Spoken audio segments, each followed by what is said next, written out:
Hi friends, मुठ्ठल Joshi. आजच्या लेक्चरमध्ये आपण मुंबई उच्च न्यायालयामध्ये लिपिक व शिपाई या पदाची जी भरती निघालेली आहे त्यासाठी सराव पेपर चौथा पाहणार आहोत. याच्या अगोदर 3 पेपरचे 3 व्हिडिओ आपले झालेले आहेत. तसंच मुंबई उच्च न्यायालयामध्ये शिपाई आणि लिपिकचे जे झालेले पेपर आहेत ते सुद्धा तुम्हाला पाहायचे असतील तर आपलं जे विठ्ठल जोशी यूट्यूब चॅनल आहे ना, त्यामध्ये प्लेलिस्टमध्ये गेल्यानंतर न्यायालय भरतीच्या प्लेलिस्टमध्ये जा. अगोदरचे सगळे व्हिडिओ तुम्हाला पाहायला मिळतील.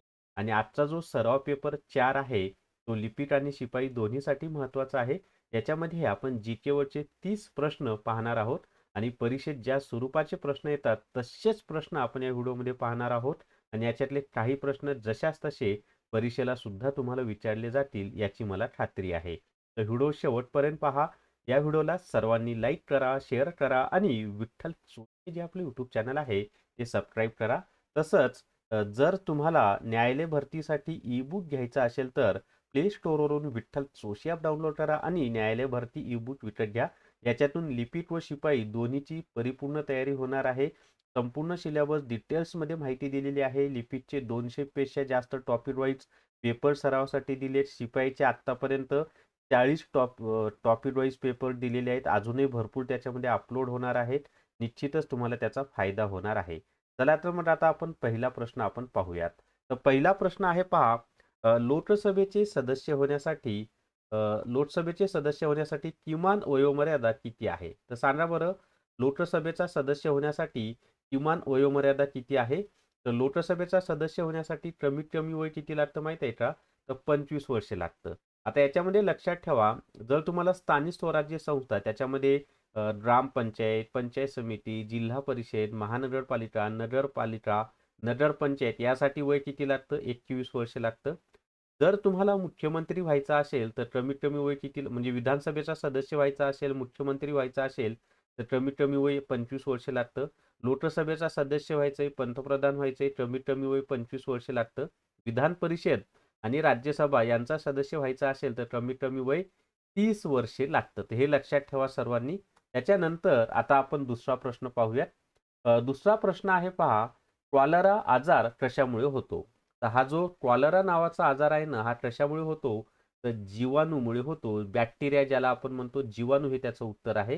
म्हणजे क्वालरा हा जो आजार आहे हा जीवाणूजन्य आहे. मला सांगा बरं, क्वालरा हा जो आजार आहे त्याला मराठीमध्ये काय म्हणतात ते मला आवर्जून कमेंट करून सांगा.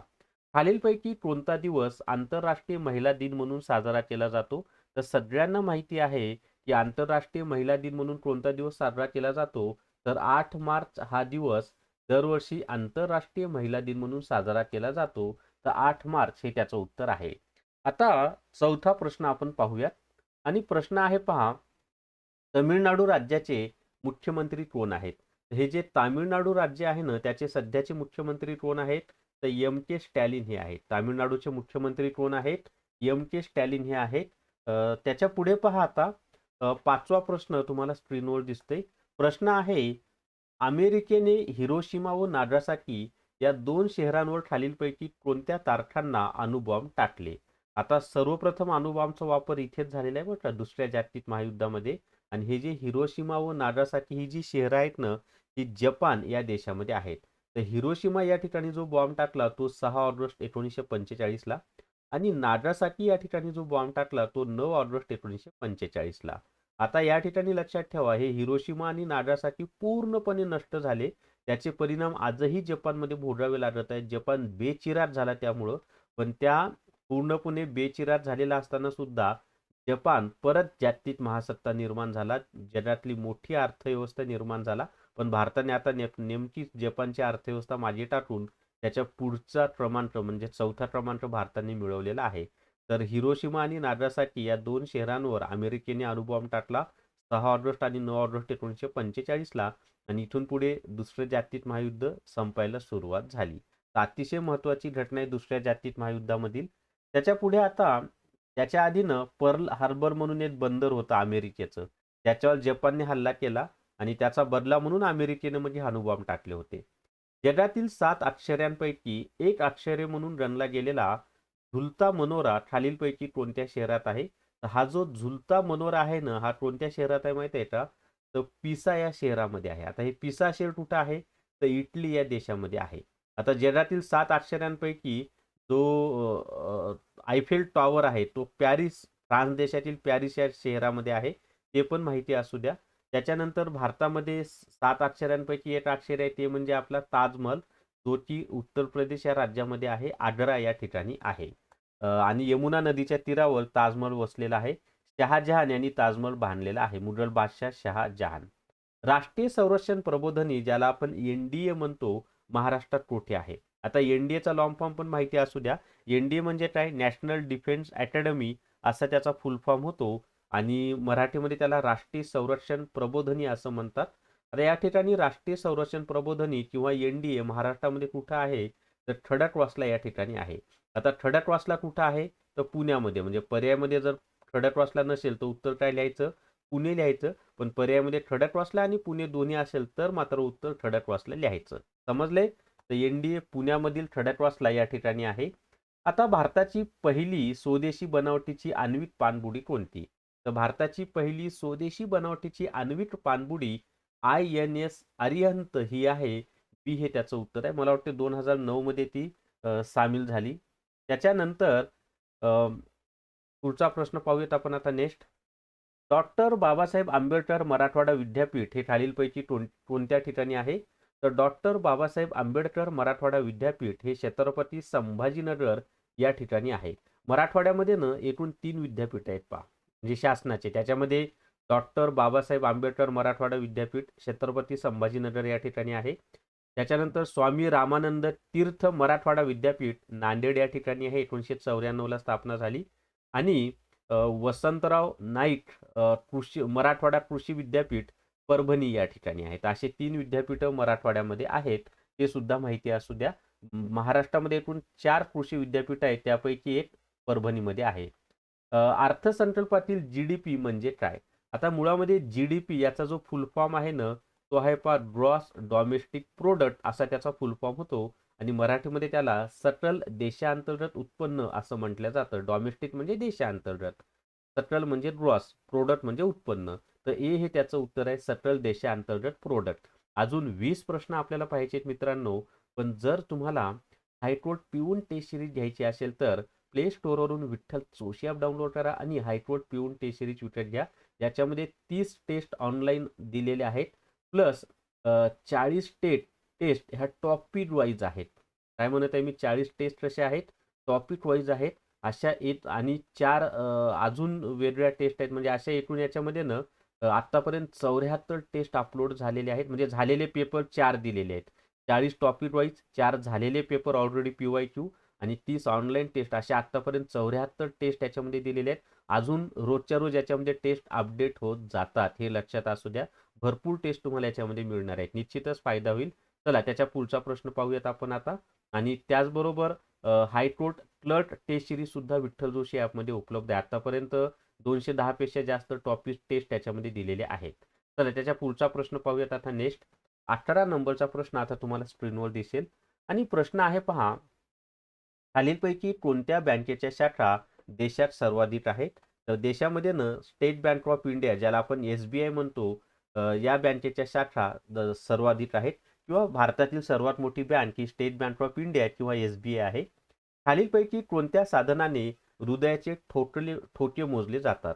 तर हृदयाचे ठोके मोजण्यासाठी कोणतं साधन वापरतात माहिती आहे का? स्टेटोस्कोप. तुम्ही जर कधी दवाखान्यात गेला असाल तर डॉक्टर कानामध्ये घालून काहीतरी तुमच्या हृदयावर असं डोल ठेवतात ना, तो काय असतो? स्टेटोस्कोप असतो. ते काय तुमचं गाणं ऐकत नसतात, हृदयाचे ठोके मोजत असतात. आणि त्या हृदयाच्या ठोक्यावरून त्यांना कळतं तुमची तब्येत खराब आहे का बरोबर आहे ते. ठीक आहे. तर तो स्टेटोस्कोप असतो. त्याच्या पुढे पाहता युनेस्को या संस्थेचे मुख्यालय कुठे आहे? आता युनेस्को ही जी संस्था आहे ना, हे युनोची शाखा आहे. तर या युनेस्कोचे मुख्यालय कुठं आहे? तर पॅरिस या ठिकाणी आहे. आता हे पॅरिस कुठं आहे? तर फ्रान्स या देशामध्ये आहे. तर युनेस्कोचं मुख्यालय कुठे आहे? पॅरिस आहे. पॅरिसलाच लव्ह सिटी किंवा प्रेम शहर असं सुद्धा म्हटलं जातं.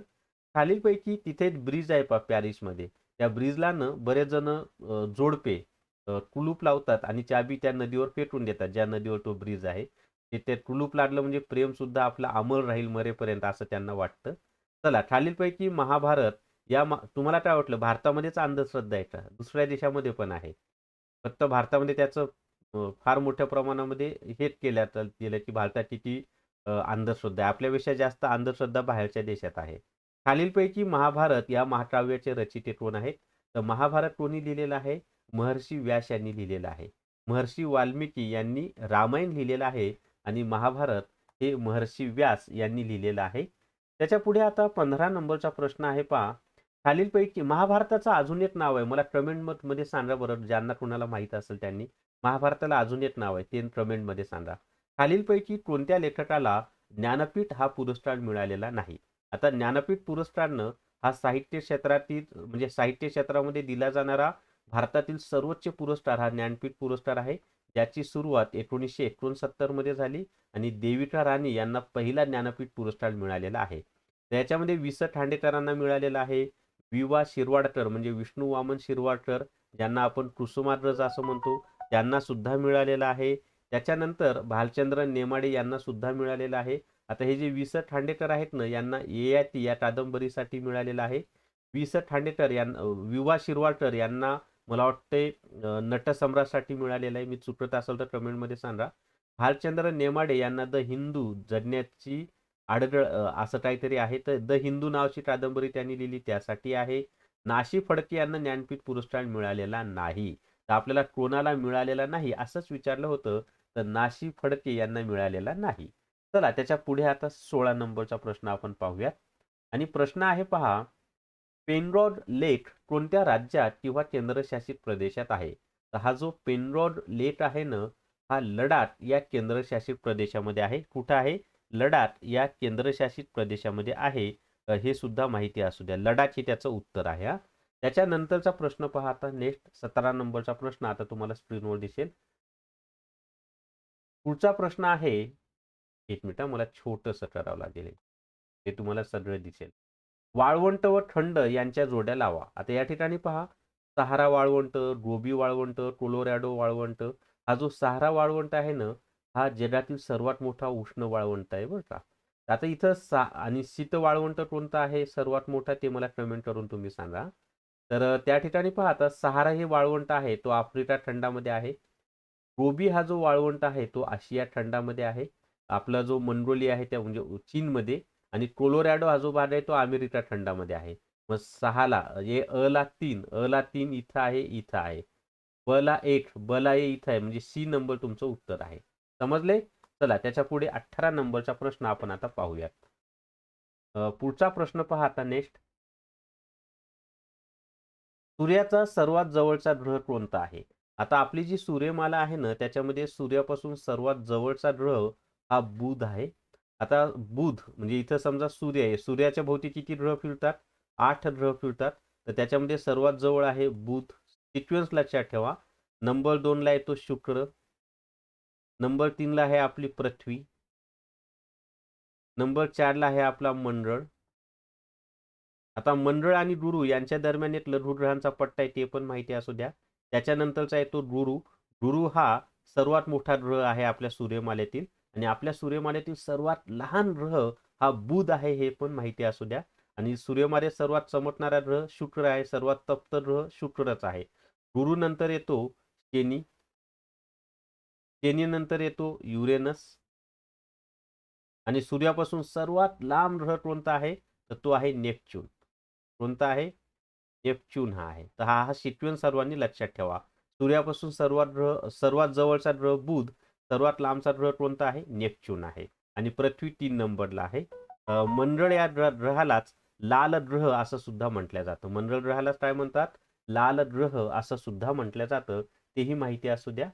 त्याच्या पुढे आता 19 नंबरचा प्रश्न आहे. आणि प्रश्न आहे पहा, स्वामी विवेकानंद यांनी रामकृष्ण मिशनची स्थापना कोणत्या वर्षी केली? तर स्वामी विवेकानंद यांनी रामकृष्ण मिशनची स्थापना 1897 मध्ये केली. कुठं केली? तर बेलूर या ठिकाणी त्यांनी मठ स्थापन केलेला आहे, त्या ठिकाणीच केली. आणि रामकृष्ण नाव का दिलं? तर रामकृष्ण हे स्वामी विवेकानंद यांचे आध्यात्मिक गुरु या ठिकाणी. आणि बेलूर हे कोलकाताच्या जवळ आहे, जे की पश्चिम बंगालमध्ये आहे. चला त्याच्या पुढे आता 20 नंबरचा प्रश्न आपण पाहूया. पुढचा प्रश्न आहे पहा, ब्राह्मी लिपीचे वाचन सर्वप्रथम कोणी केले? काय प्रश्न आहे आपला? ब्राह्मी लिपीचे वाचन सर्वप्रथम कोणी केले? तर ब्राह्मी लिपीचं वाचन सर्वप्रथम जेम्स प्रिन्सेप यांनी केलेला आहे. कोणी केलेला आहे? जेम्स प्रिन्सेप यांनी केलेला आहे. अजून 10 प्रश्न आपल्याला पाहायचे मित्रांनो. जर तुम्हाला हायकोर्ट रेकॉर्डेड व्हिडिओ कोर्स घ्यायचा असेल तर प्ले स्टोअरवरून विठ्ठल जोशी ॲप डाउनलोड करा आणि हायकोर्ट रेकॉर्डेड व्हिडिओ कोर्स विकत घ्या. याच्यातून संपूर्ण लिपीचा संपूर्ण सिलेबस तुमचा कव्हर होणार आहे आणि व्हिडिओ अतिशय छान पद्धतीनं यामध्ये दिलेले आहेत. खूप चांगल्या पद्धतीनं एक्सप्लेनेशन त्याचं केलेलं आहे. निश्चितच तुम्हाला फायदा होईल. आणि जर तुम्ही हायकोर्ट रेकॉर्डेड व्हिडिओ कोर्स घेतला तर न्यायालय भरती ई-बुक घ्यायची आवश्यकता नाही. आणि जर तुम्हाला फक्त न्यायालय भरती ई-बुक घ्यायचा असेल तर आणि high court recorded video course 500 plus जीएसटीच्या कमी फीमध्ये आहे आणि न्यायालय भरती ई-बुक 200 प्लस जीएसटी या फीमध्ये आहे. चला त्याच्या पुढे आता 21 नंबरचा प्रश्न आपण पाहूयात. आणि प्रश्न आहे पहा 21 नंबरचा. भारतातील दहशतवादी घटनांचा तपास करणारी केंद्रीय यंत्रणा कोणती? आता भारतामध्ये ज्या काही दहशतवादी घटना होतात ना त्यांचा तपास करणारी केंद्रीय यंत्रणा ही NIA आहे, नॅशनल इंटेलिजन्स एजन्सी. CBI म्हणजे काय? तर सेंट्रल ब्युरो इन्व्हेस्टिगेशन. मला वाटतं मी एका व्हिडिओमध्ये क्राईम ब्युरो इन्व्हेस्टिगेशन सांगितलं होतं. ते चुकी माझ्याकडून चूक झाली, बोलण्याच्या ओरडामध्ये होतात कधी कधी सिली मिस्टेक. तर CBIचा फुल फॉर्म काय आहे? सेंट्रल ब्युरो इन्व्हेस्टिगेशन म्हणजे गुन्हे अन्वेषण विभाग, केंद्रीय गुन्हे अन्वेषण विभाग असं त्याला मराठीमध्ये म्हटलं जातं. NSG म्हणजे काय? तर नॅशनल सिक्युरिटी गार्ड असा त्याचा फुल फॉर्म होतो. पंतप्रधानांना जी सुरक्षा असते ती कुणाची असते? NSG ची असते. दहशतवादी घटनांचा तपास करणारी यंत्रणा कोणती आहे? NIA आहे. आणि गंभीर स्वरूपाचे गुन्हे, मोठ्या स्वरूपातले जे गुन्हे असतात त्यांचा तपास करण्यासाठी CBI आहे.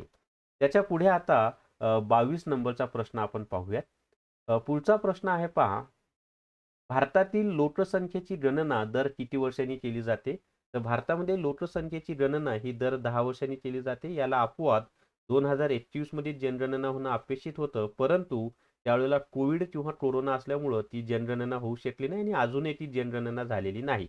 पहिली जनगणना 1872 मध्ये झालेली आहे आणि 1881 पासून दरवर्षी लॉर्ड रिपन होता 1881 ला भारताचा गव्हर्नर जनरल.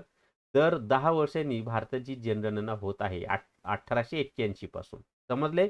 फक्त 2021 त्याला अपवाद आहे, त्यावर्षी झालेली नाही.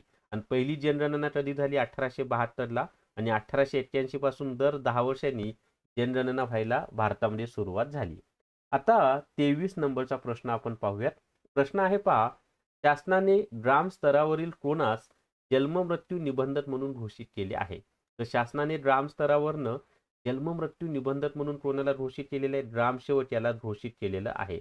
आता ग्रामसेवक हा ग्रामपंचायतीचा सचिव असतो ते पण माहिती असू द्या. आता ग्रामसेवकाला ग्राम विकास अधिकारी असं सुद्धा नाव देण्यात आलेलं आहे, ग्राम विकास अधिकारी.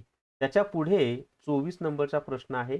कोरकू जमातीचे लोक कोणत्या जिल्ह्यात मोठ्या प्रमाणात आढळतात? आता कोरकू ही एक आदिवासी जमात आहे. तर कोरकू जमातीचे लोक अमरावती जिल्ह्यामध्ये सर्वाधिक प्रमाणामध्ये आढळतात. कोरकू जमात कोणत्या जिल्ह्यात आढळते? अमरावती या जिल्ह्यामध्ये आढळते. 25 नंबरचा प्रश्न आहे पहा. हरिप्रसाद चौरसिया हे कोणत्या वादन प्रकाराशी संबंधित आहेत? तर हरिप्रसाद चौरसिया हे जे आहेत ना हे बासरी या वादन प्रकाराशी संबंधित आहेत. कोणत्या वादन प्रकाराशी संबंधित आहेत? तर बासरी या वादन प्रकाराशी ते संबंधित आहेत. त्याच्या पुढे आता 26 नंबरचा प्रश्न पाहूयात. पानिपत हे ठिकाण खालीलपैकी कोणत्या राज्यात आहे? तर पानिपत हे जे ठिकाण आहे ना हे हरियाणा या राज्यामध्ये आहे. पानिपत का महत्वाचं आहे माहिती आहे का? की महाभारताचं जे युद्ध झालं ते पानिपत या ठिकाणीच झालं. त्याच्यानंतर आत्ताच्या काळात सांगायचं झालं तर पानिपत या ठिकाणी पानिपतचे 3 युद्ध झालेले आहेत. किती युद्ध झालेले आहेत? 3 युद्ध झालेले आहेत. त्याच्यामध्ये 14 जानेवारी 1761 ला जे पानिपतचं तिसरे युद्ध झालं ते मराठे आणि अहमदशाह अब्दाली यांच्या दरम्यान झालेलं आहे. ते पण माहिती असू दे. त्यामध्ये मराठ्यांचं पराभव झाला म्हणजे मराठ्यांचं पानिपत झालं जे म्हणतात ना ते यासाठी. पानिपत हे कोणत्या ठिकाणी? हरियाणा या ठिकाणी आहे. महत्वाचे असे युद्ध या ठिकाणी झालेले आहेत. त्याच्यानंतर वर्धा व वैनगंगेचा संयुक्त प्रवाह कोणत्या नावाने ओळखला जातो? तर वर्धा व वैनगंगा या दोन नद्यांचा संगम झाल्यानंतर त्या संयुक्त प्रवाहाला प्राणहिता असं म्हटलं जातं. आणि प्राणहिता ही गंगा आपलं गोदावरी नदीची उपनदी आहे. गडचिरोली जिल्ह्यात चपराळा या ठिकाणी प्राणहिता नदी गोदावरी नदीला मिळते. ते माहिती असू द्या. मांजरा नदी सुद्धा गोदावरीची उपनदी आहे. इंद्रायणी ही भीमा नदीची उपनदी आहे.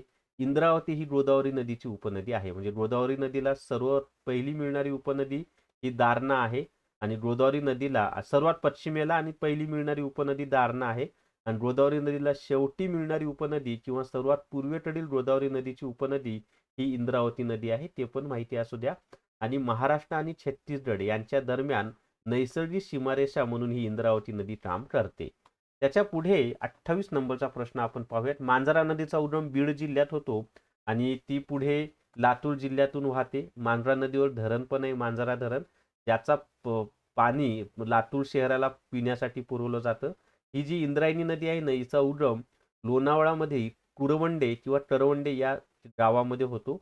पुढे देहू हे जे गाव आहे ते इंद्रायणी नदीवरच आहे. आळंदी इंद्रायणी नदीवरच आहे. इंद्रायणी नदीच्या तीरावर संत तुकाराम म्हणजे जगद्गुरू संत तुकाराम महाराज यांची समाधी आहे. वैकुंठ गमन त्यांनी केलं ते ठिकाण. त्याच्यानंतर आपले जे संत ज्ञानेश्वर महाराज आहेत त्यांची संजीवन समाधी ही सुद्धा इंद्रायणी नदीच्या तीरावरच आहे. तर ह्या गोष्टी सुद्धा तुम्हाला माहिती असणं आवश्यक आहे. त्याच्यानंतर पुढचा प्रश्न पाहूयात आपण आता. पुढचा प्रश्न आहे पहा, पुणे करार कोणामध्ये झाला? तर हा जो पुणे करार आहे ना, हा कोणामध्ये झाला? तर महात्मा गांधी आणि डॉक्टर बाबासाहेब आंबेडकर यांच्या दरम्यान पुणे करार झाला. कोणत्या वर्षी झाला ते मला कमेंटमध्ये सांगा. पुढचा प्रश्न आहे आता, प्रसिद्ध पर्यटन स्थळ खजुराहो लेणी कोणत्या राज्यात आहे? तर ही जी खजुराहो नावाची लेणी आहे ना, ही कोणत्या राज्यात आहे माहिती आहे का? तर ती मध्य प्रदेश या राज्यामध्ये आहे. कोणत्या राज्यामध्ये आहे? मध्य प्रदेश या राज्यामध्ये खजुराहो लेणी आहे. आणि खजुराहो या ठिकाणी कंधार हे महादेव मंदिर आहे, ते पण माहिती असू द्या.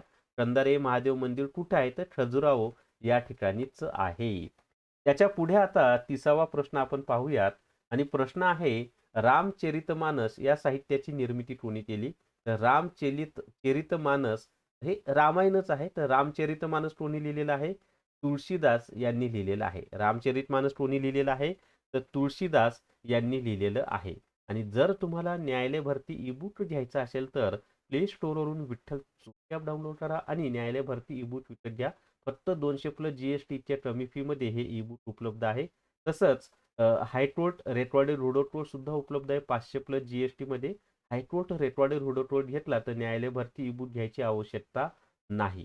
त्याचबरोबर आपलं या ठिकाणी ना हायकोर्ट पिऊन टेस्ट सिरीज सुद्धा उपलब्ध आहे आणि क्लर्कची सुद्धा टेस्ट सिरीज उपलब्ध आहे. तर या व्हिडिओमध्ये एवढीच माहिती. या व्हिडिओला सर्वांनी लाईक करा, शेअर करा आणि विठ्ठल चुके जे आपलं यूट्यूब चॅनल आहे ते सबस्क्राईब करा. Thank you very much.